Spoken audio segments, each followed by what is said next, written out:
Hello everyone, samahan niyo po ako, gagawa tayo ng insaladang ampalaya. Madali lang po ito gawin mga ka-grandma.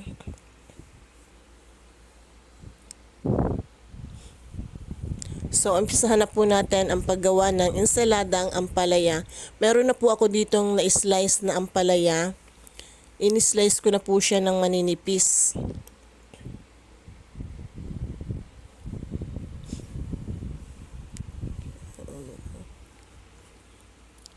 Tatapusin ko lang po ang paggayat ng ampalaya.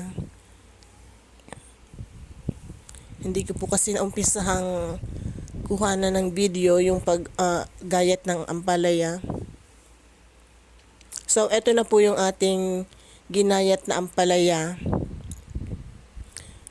Pasensya na po sa boses ko dahil medyo tinatrangkaso po si grandma.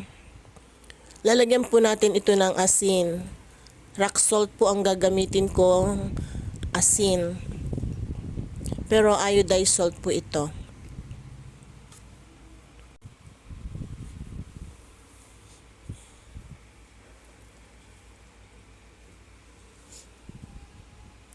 And then, pipigaan po natin. Pigaan po natin hanggang sa lumabas po yung katas.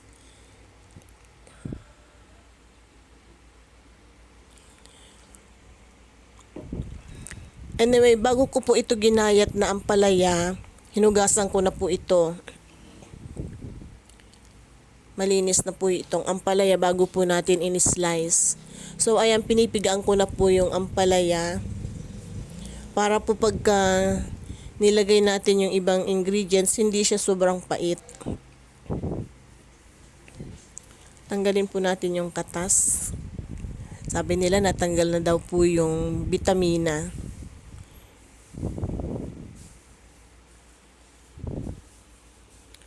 Sobrang pait po kasi kung hindi natin pipigaan. So, ito na po yung ampalaya na napigaan natin. Ilalagay naman po natin yung ibang ingredients. Unahin po natin ang kamatis. Kahit alin naman po ang unahin yung ilagay o pwede. And then, sibuyas.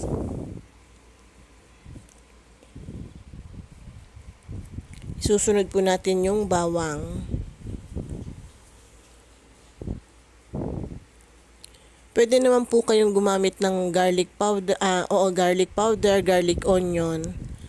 Pero ako po mas gusto ko po yung fresh na sibuyas at bawang.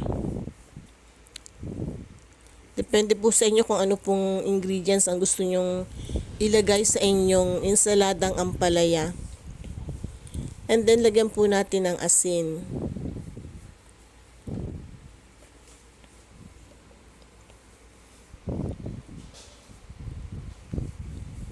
Ngayon naman po, ilagay na natin yung calamansi juice.